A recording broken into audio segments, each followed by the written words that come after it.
What up, what up, what up? Ladies and gentlemen, boys and girls, want to welcome you to another edition of your new favorite podcast, the Charles Coleman Podcast, the new home for Black brilliance. I'm your host, Charles Coleman. Super excited about today's show. Got a lot to talk about, a good one lined up for you. I got some good stuff that we're going to be discussing, so make sure you stay tuned. But before we get into that, do yourself a favor, hit that like button, hit that subscribe button. Make sure you have streamed us, you have shared us, you have registered, and you have subscribed. You will find the Charles Coleman Podcast wherever podcasts are heard. We're on Spotify, Pandora, iHeart, Apple, Google, all of the above. That's where you can find us. If you're watching us on YouTube, hit that subscribe button, hit that like button, the Charles Coleman Podcast, your new home for Black brilliance. Super excited about our show today. We're running the triangle offense again. It's so good. It works so well. You got to run the triangle offense. And I got two of the members of the dream team here with me to run it and make it work. To my left is Mr. Style and Performance himself. You know him, you love him. It is DJ CEO in the building. What's going on, bro? I'm good, brother. How are you? I'm good. You are looking like somebody's rich uncle right now. You know what I'm saying? I'm with it. I'm with the look. You got the Lafayette and Grands on the feet. You know what I'm saying? Cross that leg, brother. Take it easy. Motion. Take it easy. Take it easy. I love it. Pinky ringing, champagne, and champagne and campaigning out here. I love it. I love it. Good to have you on the couch, bro. Good to be here, brother. Also joining me on the couch, one of the favorites of the dream team. You know her, you love her. She's the leader of the Blue Notes. She's the boss at 593 Washington, the professional winner. Gloria Rubin's in the building. What up? What up? How you doing? I'm good. I can't complain. I'm all right. You got a lot of shoulder action going on today. Happening today. A lot of zhuzh on the couch. Is that a Haitian word? No, I don't know where that's from. I had an ex-girlfriend who was Haitian. Feeling. She used to say that a lot. Oh yeah? A lot of zhuzh. I don't know that that's Haitian. I was like, oh, okay. I don't think we can own it. No? Okay, well. So I was thinking about you, CEO. I had this story that happened, and I'm glad G's here because she can verify because she was there. Have you ever been in a space where you felt like the honor of Black men was like literally hanging on your shoulders and you had to take it upon yourself to do something exceptional? If not, Black men was going to be trash. I'll give you an example of what I meant. Okay. It's a true story. I'm in the lounge, all right? Mm-hmm.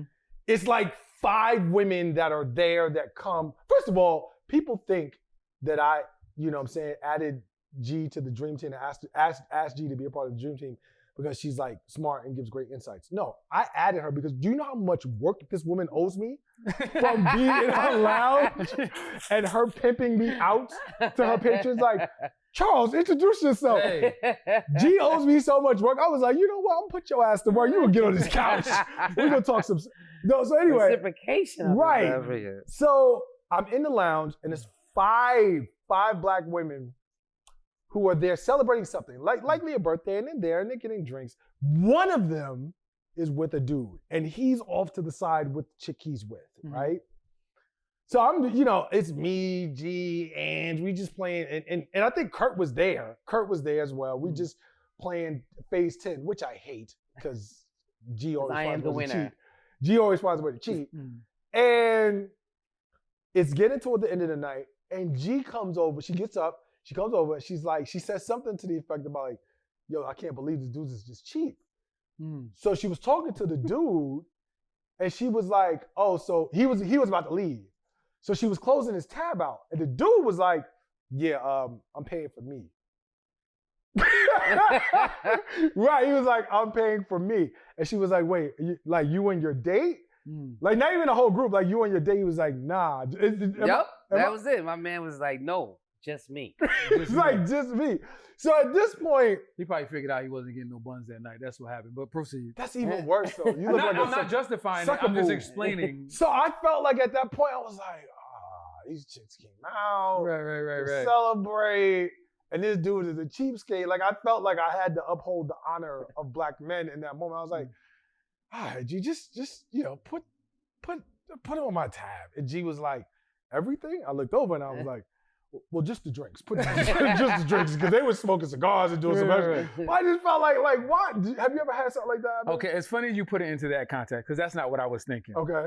And it's funny because G was present I was at the lounge last night. Okay. And I was only there to drop off my wife and her friends because they were having ladies' night. Got you. I'm at the bar. I let them have their conversation. And I said, yo, G, did they pay? Because I didn't know how they were more. I said, did they pay? She was like, no. I said, I got it. She was like, okay, cool. Paid for it. I went. I told them. They were like, you did? Yeah. This is also a down payment on my Coochie coupon. There you go. There you go. But at the same time, like it's not uncommon for like that's just kind of who I am. Like the good times are rolling, you know. I got it. My wife is out here with her friends. I got it. I was thinking in a different context. I thought you was like being a black man in like a non-black situation. Oh no, that. Nah. I mean, that happens all the time. I'm talking about this was like some other failings of black men in present, and I was like, I asked my man like 3 times. I was like, so you just paying for you? He was like, yeah. I'm like, so the lady that came with you, you're not gonna pay for her? And he was like, nah. The best part was that he said, nah, they got it. I'm like, the other women got your girl?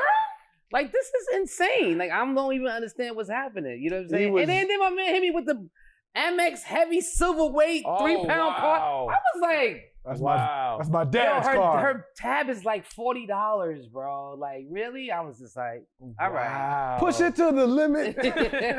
All right, we're going to get started. We're going to get into our shortcuts. This is our news and views, our conversations about things that are going on that maybe you haven't had an opportunity to really get into or seen on mainstream media. So as it gets deeper into political season, you get all these surrogates. That's what they're called. You get surrogates who fly around and they do stump speeches for candidates. And they trot out former presidents. They trotted out Obama. They be trotting out Bill Clinton sometimes. And these people go, and I'm just kind of like, does that really move the needle? Like I'd be wondering who would Obama, if I wasn't already voting, if I wasn't already someone who's gonna vote, would Obama be the person to like switch me from yay to nay? Like I feel like those people are all, if you go to a rally to hear President Obama or former president speak on behalf of a candidate, I feel like you kind of already was voting. Like, so my question is, whose political endorsement like would actually move the needle for you? Would make you say, I don't know if I was going to participate, but this person, because we get it from entertainers, we get it from athletes, we get it from former elected officials. Who would be the one to actually change the conversation for you? I think Obama was it for me. I'm gonna keep it a buck with you. Like I loved Obama. I love Obama. I love me some Obama. You was the one in the crowd yelling, "You fired him! You fired him! That was you? That was me. No, okay. Real talk. He does it for me. He reminds me of my responsibility. I know a lot of folks a lot of black people got a lot of opinions about him, but I really feel like he did the best job he could do for us at our time. And I feel like there's a lot of people that get behind him, that will see him and say, you know what? I need to remember and do what I need to do and participate. You know what I'm saying? Yeah, it was interesting. Oprah came out in favor of Dr. Oz's opponent. And they were talking in the Senate race in PA in Fetterman. And what I thought was interesting about that was they estimated that Oprah perhaps may have influenced up to 1 million voters in the last presidential cycle. That's crazy. I thought that was wild. Who would move the needle for you? Like, what would it take? I don't know if it's a particular person, but it'll be a particular person within a certain context. If you're, and these people still exist, if you've never voted before, and then you were like, no, I'm voting this year because I'm behind this person, that would make me go, all right, let me look more into this person. Because if you chose to neglect this right for this long, and this person got you out of it, because I feel like there had to have been candidates before that would have moved you to do, and it didn't. I think it would be that person, whoever that is. So it wouldn't be like a name, but whoever's never voted before, it would be that person. So somebody who was offering something that made people do something new. Yeah. That was what that's an interesting take. I appreciate that. I always wonder like the effectiveness of who it is they decide to bring out. That's always an interesting thing to me. I mean, but celebrity endorsements have always been powerful. We sell millions of dollars worth of products behind people. You know what I'm saying? That level of influence. Very often we forget what it is to be like a fan of something or someone. You know what I'm saying? And when you have that in your pocket, and then now this person is holding agency in a space, your influence. Her best bookseller, the top books you need to read, whatever what's the best buy for Oprah's pick this month? You know, folks is really moving the needle behind that stuff. I think my perspective is a little jaded only because I always feel like I'm always I can be a little cynical about this. I'm always like, how did this happen? How did this conversation come about? What was that? What was the courting process like? You know what I'm saying? Like, what's the unspoken agreement? That's my thing. You know what it is. Right, because I know what it is. Right. Which is why it's hard for me not to be a little cynical. I got you. About it. You know what I'm saying? Because I'm like, there's a whole lot of movement behind the scenes. I got you, we ain't seen. But nevertheless, it's just an interesting question. I had another thought. I'll be having mad confessionals with y'all when we run the triangle offense. I realized there was a list of black movies that like a lot of them like I ain't seen. And so I'm going to, in the spirit of transparency, because I use this as my couch confessional when it comes to y'all too. I'm gonna be honest with y'all. This is not a space of judgment. I gotta say this up front. I was about to tell you, you about to be judged like shit right now. This is not a space of judgment. No, you're getting judged. It's a judgment-free zone. It's a judgment-free zone. Because guess what? You're gonna be on the hot seat too. Okay. I'm going to acknowledge something that might get my black card taken, and each of you, I'm gonna ask so that we stand in solidarity with one another in our blackness. Okay. For something that might get your black card taken. All right. 5 Heartbeats. I've never seen the movie all the way through.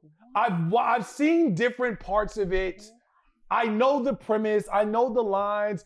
Look, all right. I'm texting the Black Card Association right now. My office hours. Is this? My office hours are from 9 to 5. I get it. I get the general premise. Nights like this, I wish raindrop. We've all every night I got to fight to prove my love. Right, we know the story. The girl with the thing and the thing is she's in the theater. It's like one of my favorite gifts. Right. I've seen the movie, just never once all the way through. Okay. And I don't really care to necessarily. That's my one. That and Dead Presidents. I never saw Dead Presidents all the way through. Never saw it all the way through. I get the premise. Ladies and gentlemen, this will be my last time on the podcast. Y'all gotta have one. What is yours? Y'all, I can't be the only one. Y'all gotta have one. What's yours? Mine is a black cult classic, but not on the level of the 5 Heartbeats. I mean, it don't gotta be a movie. It could be a practice. Like some people don't know how to play spades. Like, you know, whatever.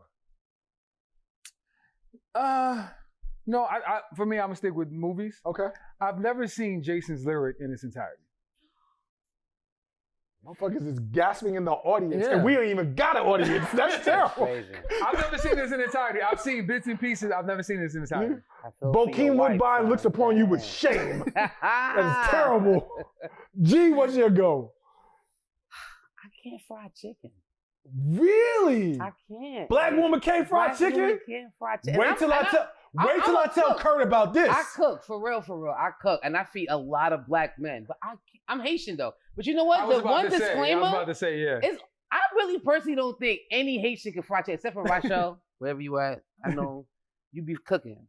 You be cooking. And Isaiah fried some chicken, my son, and he called me. He was like, just tell me the truth. I know Troy not really my daddy, because my daddy got to be from the South. And because he murked it. But I really can't fry chicken, because we boil everything. And I feel compelled to want to flash that chicken, you know what I'm saying, with some heat before I fry it. But you're not supposed to do that. Nah. And it's just be real dry. Now I get it, you Haitian. Stay in your lane. Don't fry it. Wait till I tell Curtis about this. He gonna have a field day about this. Curtis loves my turkey wings, though. Oh, well, I mean, that makes up for, I mean, you know, listen, I feel like we need to be authentic in these spaces about, you know, our experiences or lack thereof. I'm not watching the 5 Heartbeats all the way through, y'all, so don't think that you're going to guilt me into it. When you coming by Blue, because we about to have a black movie night. Damn it. But I can give you every word for The Last Dragon, literally from start to finish. Okay, so okay. Every word. You can. Yes. You already know this. I know this. Yes. So there's that. Another sort of in the vein, I wanted to keep this fun. We actually was, you know, during our mic check, for people who don't know, we were spitting hip hop verses.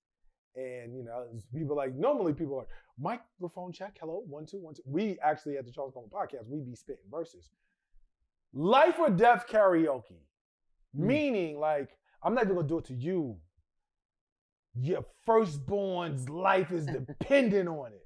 And you gotta get every word right.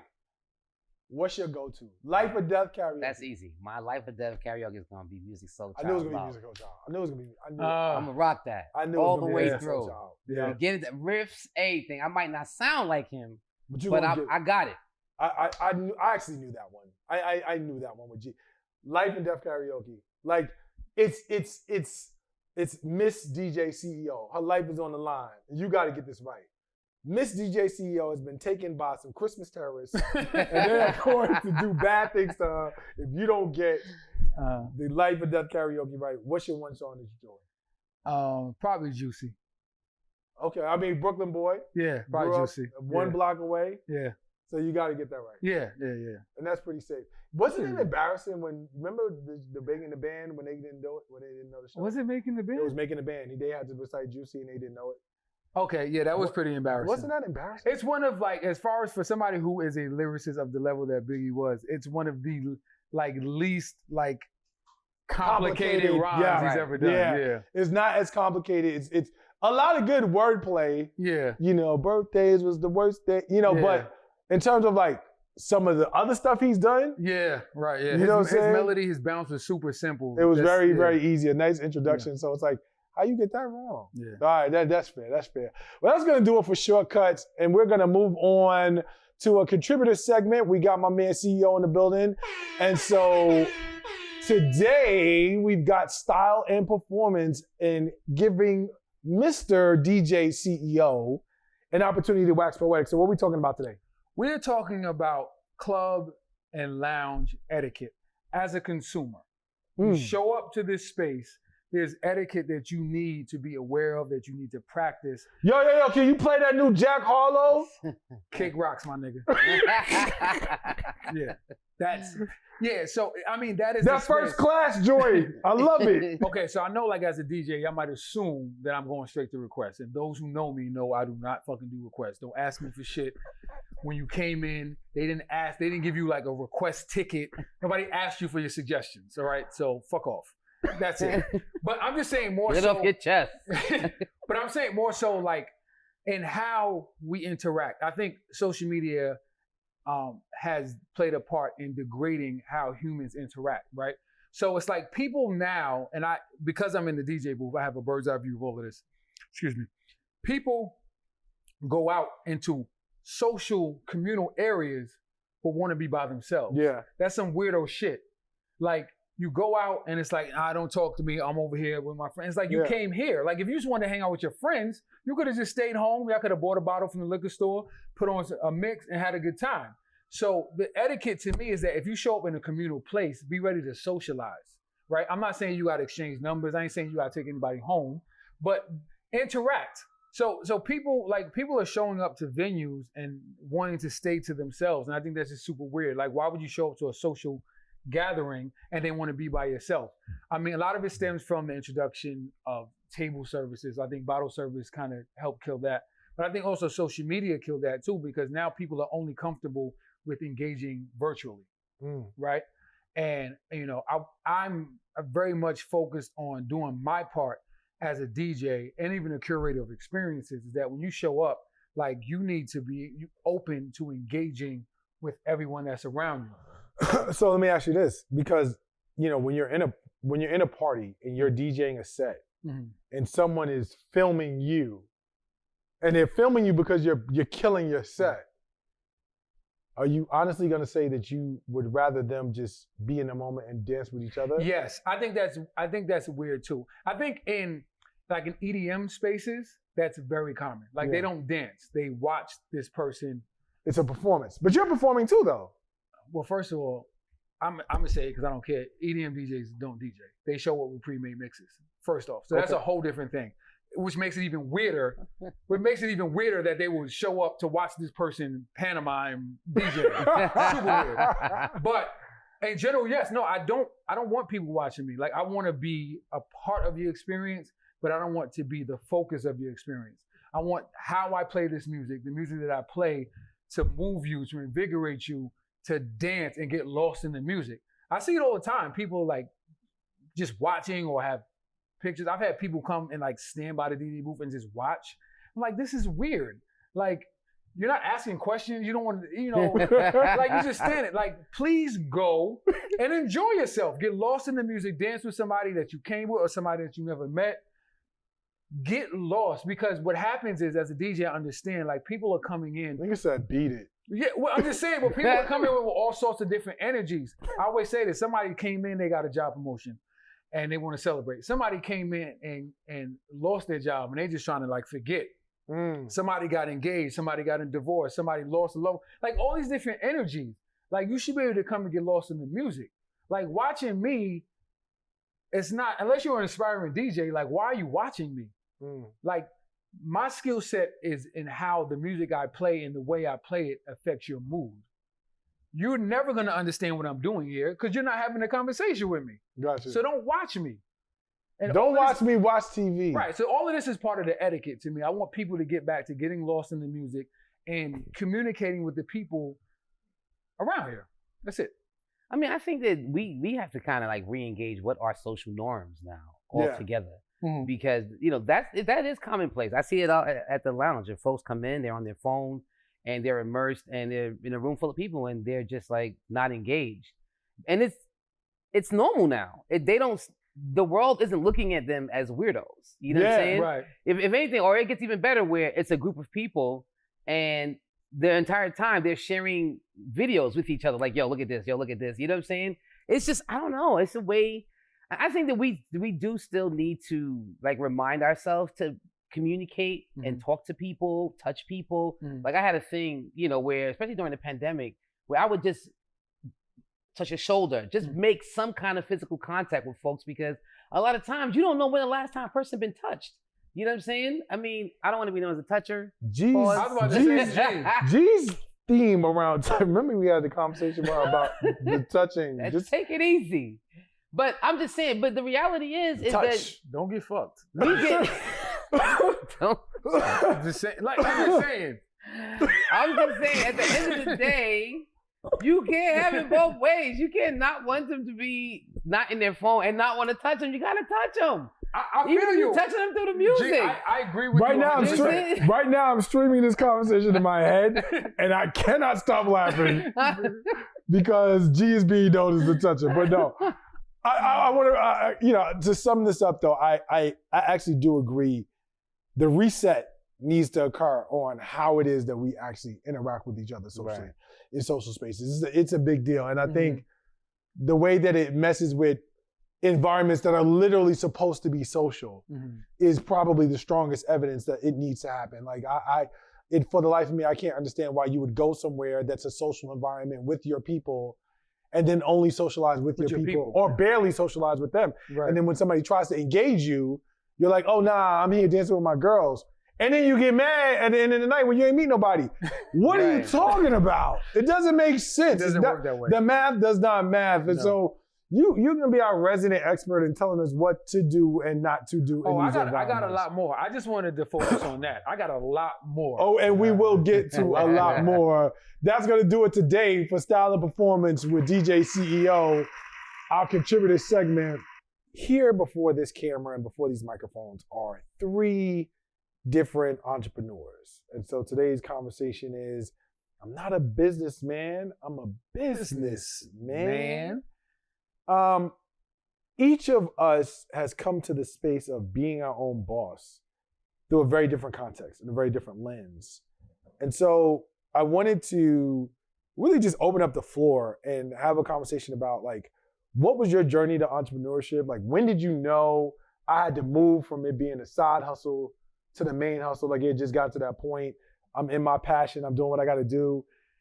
And what would the advice be to someone who wants to get in that game now, who's teetering, wants to make the jump, not sure, like, walk me through that. Because I know my own journey, and I'll get to that in a minute, but I wanted to hear you guys' perspectives because it comes from different ways. You provide a service, CEO, right? And then you provide goods out of a brick and mortar. Very different considerations. So just opening it up. Ladies first. So, converting your passion into a business but more importantly, understanding that the talent that you have is a business, because not everybody's talent you can actually monetize. You know what I'm saying? You want to do something that you love, so it doesn't really feel like work. But really having that business acumen to convert and go from that space, and then leaving industry to now create your own economy is a shift. It's a major shift, because you don't realize how much security comes in your job until you're not at your job, and you now have to create health insurance. Right. Exactly. Just one. There's one. Or that check coming every week. That stability of life. Yeah. When you go from that to you kill what you eat, right? You eat what you kill. It's a very different world. It's a very different world. So, I think I had the opportunity to really kind of like build a business model and see and know that it was going to be successful, and just kind of really step out on water, because I wasn't 100% in my mind. I believed and understood. I did the due diligence, but it wasn't until I did it that I really was able to really see it. And that's that space of thinking and planning and then actually doing, like that jump. It's small, but it's very big. Yeah. You know what I'm saying? And I think that you have to be willing and committed to the idea of working your job while building your business. And the last thing is, you might need to take a pay cut. That's real. Is your passion? Are you willing to take a pay cut for your passion? Do you love what you want to do enough to make less money? I remember when I made the shift. I left my last job, that was a government job, and right after I left, the pandemic smacked, right? And I just had stepped into the space full time, and it was a lot of turmoil in terms of my professional life and what was going on. But every time that I thought about, damn, would I prefer that steady check every 2 weeks?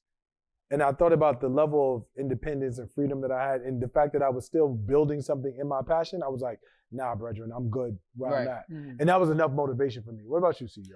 Okay, so for me, I definitely don't feel like I became a true entrepreneur until 2020 when I started my clothing brand. Oh, wow. As a DJ, even though I've been doing that full time since about 2006, I don't look at it as entrepreneurship in the sense that there's only one thing I need to do, and that's to just show up. Right? I put in enough work since 1996 that the calls are coming in. So it's not really a management of a business per se, right? It's a service that I'm providing. When I started my clothing brand is when I really came to an understanding of true entrepreneurship and like doing a bunch of stuff, like G said, like 8,000 things to make this work. As a DJ, it's talking to the management of a venue, or they're reaching out, negotiating rate, boom, that's it. I show up. Like as a DJ, I could do that shit in my sleep. That's nothing. Having a fashion brand, being the designer, being the owner, being responsible for marketing, because I don't have the expendable budget to hire a bunch of people to do this stuff. That's when I really got into the space of entrepreneurship. So I have it's different. My DJing has been funding me for years. So I never technically quit my day job. Even though DJing has not worked for me, I never quit my day job, right? That's always been there to hold me down.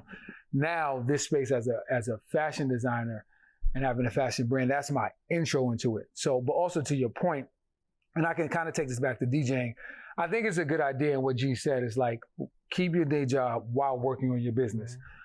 I was young enough to be naive to not do that. My background is in television and film. I worked at... I remember. Right. There's many networks you can think about.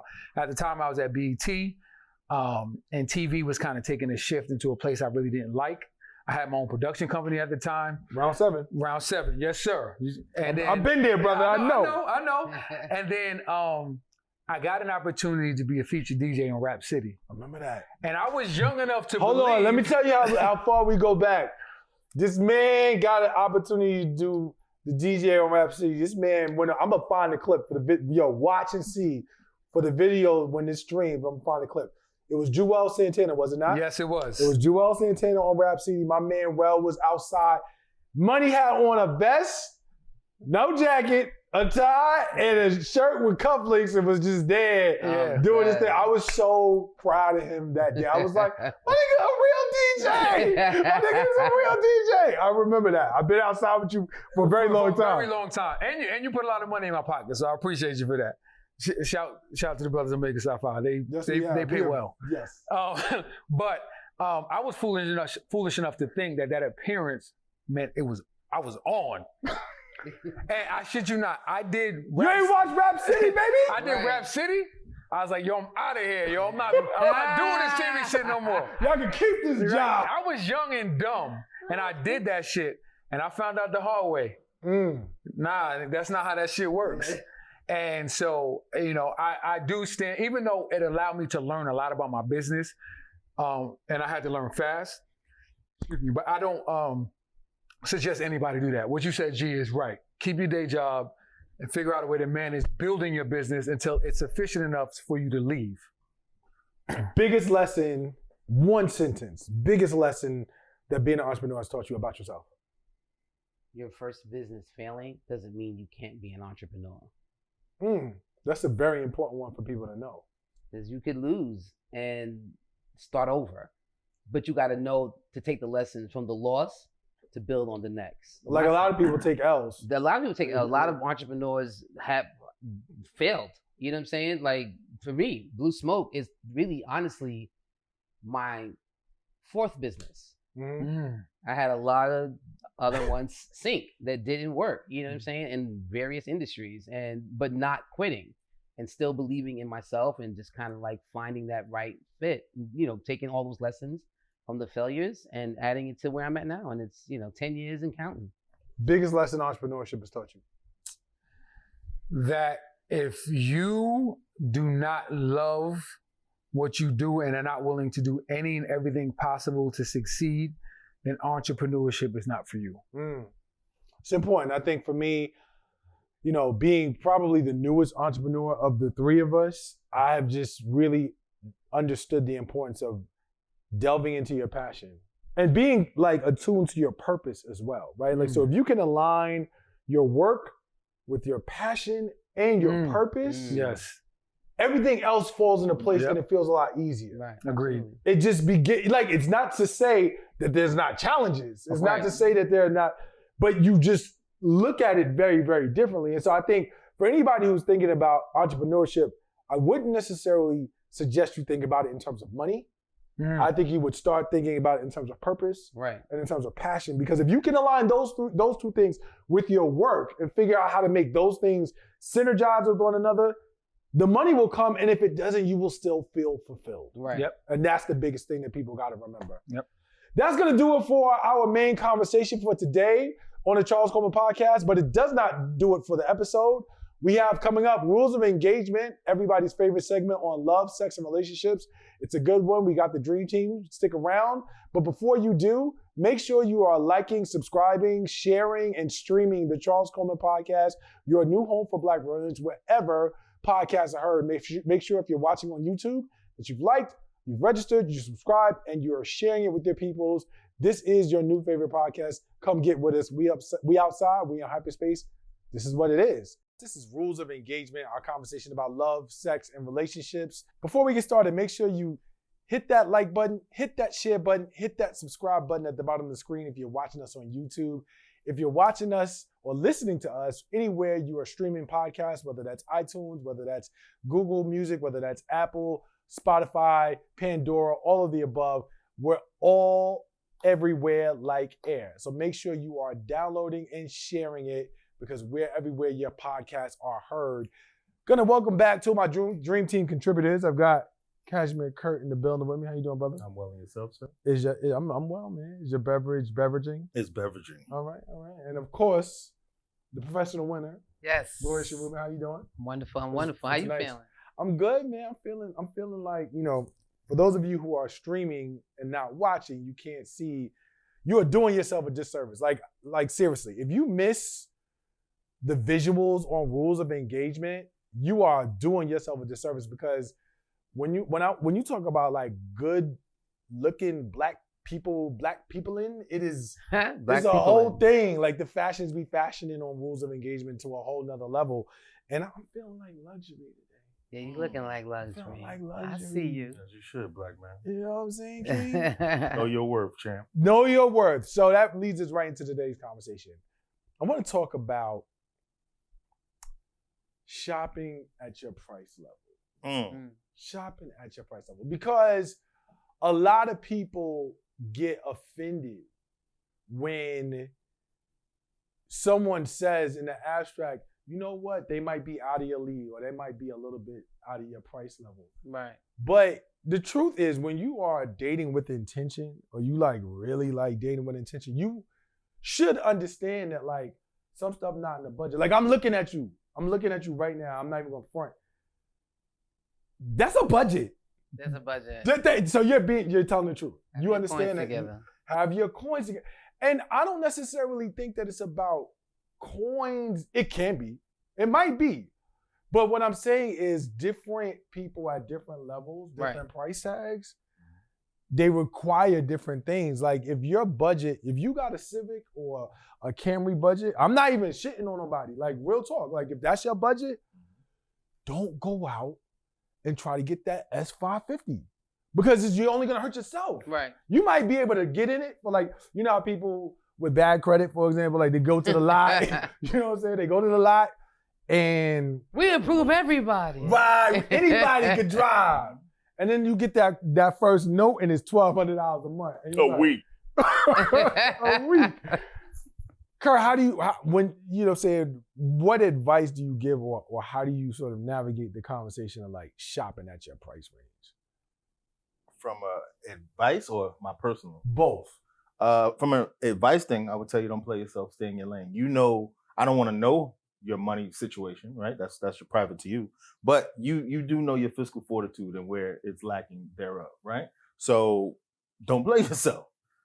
Now, if you see something that someone else that you cool with or something like that and how they rolling, and you feel because I'm cool with him, we both should have that, I think that's when you start playing yourself. If I'm looking at a certain type of woman and I'm just sort of paying attention to how she moves and, you know, what she's accustomed to, I'm not even speaking about material things per se. I just feel like it's one of those things that you have to understand. If she's accustomed to trips or a certain level of attention, or if she is like super active on social media and she's posting everything about her space, is that in your budget? Like that's my thing. Is like, is that in your budget? Are you prepared to accommodate that? Right. Because it's unfair, in my opinion, to step to her and then be like, say, baby, I like what you got going on, but I don't really do X, Y, Z. That's the price range she at. Right. Have you ever found a dude that you felt like was just out of your price range? I mean, not out of my price range in the sense that he was above me, maybe beneath me. Oh, But- okay. So you was out of it in reverse. Right, in reverse. But I think that opposites attract sometimes. You know what I'm saying? And you might be into that grunge or space that's not necessarily where you exist. You know what I'm saying? Yeah. Because it's interesting and dynamic and just Does that last? it's fun though. It's I mean, dark it's and fun. it's exciting. You know what I'm saying? It's new and just like not knowing what to expect. You know what I'm saying? And I think that's what kind of creates that little bit of space, you know? The opposite. What you think about that?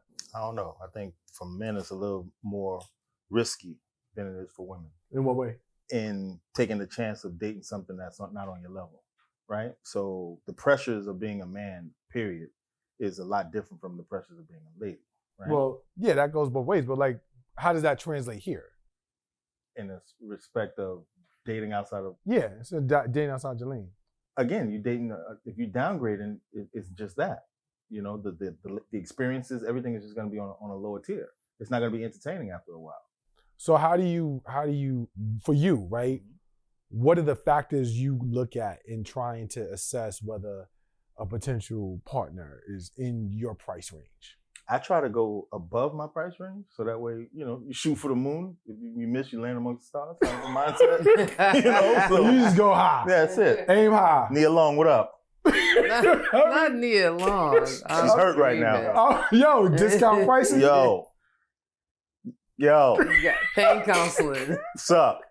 I'm not mad at that. You know what I'm saying? I'm not mad at that. There have been spaces that I'm in.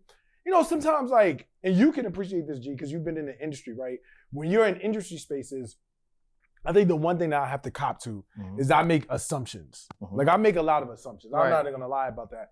It's not judgy, but it is if I'm at an industry party or a party around a lot of entertainers, I might see a woman and be like, she is amazing, but she looks really expensive. Right. She looks really expensive. And she could end up being the coolest. I'm not even worried about that. The crazy thing about it is that I don't know that, look. If I go to the Barclays and you sitting with your feet on the same floor as Kevin Durant, I'm good. Right. I'm good. I'm just gonna assume something about that situation is out of my price range or more.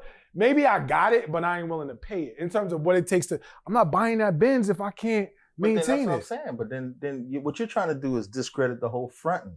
What you mean? That's the joy of fronting. That's the joy. Fronting doesn't work, guys. We don't believe it. Are We you see right insane? through it. You do not. Oh, Where? you're wildin'. You see through it where? In first class? When we you on our don't way to- deliver on that bag. My mama What told me bag? straight up and down, look, you want to see where he at? Ask him for something big. He can't deliver. Bye-bye. Wow. That's it. Wow. Listen, we going to keep it 100. That's it. Prostitution. I need to know what it is. At its best. Wow. At its motherfucking best. That's it. Then that's different. Listen, we So, don't have hey, time for this. Joe Blow. The love of man. That's it. So let's compare these ideologies real quick. Same ideology. You ask for something big because you testing it. You fronting. Do you provide it? What do you do? Provide what? What, her ass? What she asked? What's the reward? Oh, you know the reward. is You know big. the reward. Oh, then she gets it. She get. but I how- get it. How long? That's it. How long do you keep that front up? Because remember, you're playing outside of your league. You ain't got the bread like that. Nah, you so fronting. you're gonna get bled dry at some Nah, point. you see, no. That's when It's you. been all the credit card scams. Yeah. But see, y'all are y'all misunderstand what I'm saying.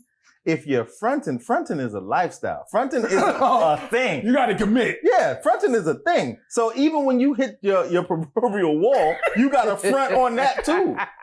Fronting is everything. Everything about there is no. That's when you fronting. go ghost. That's when That's you go it. ghost. Yo, my factory in That's China. it. I'm locked up. Nah. I see you in 3 years. I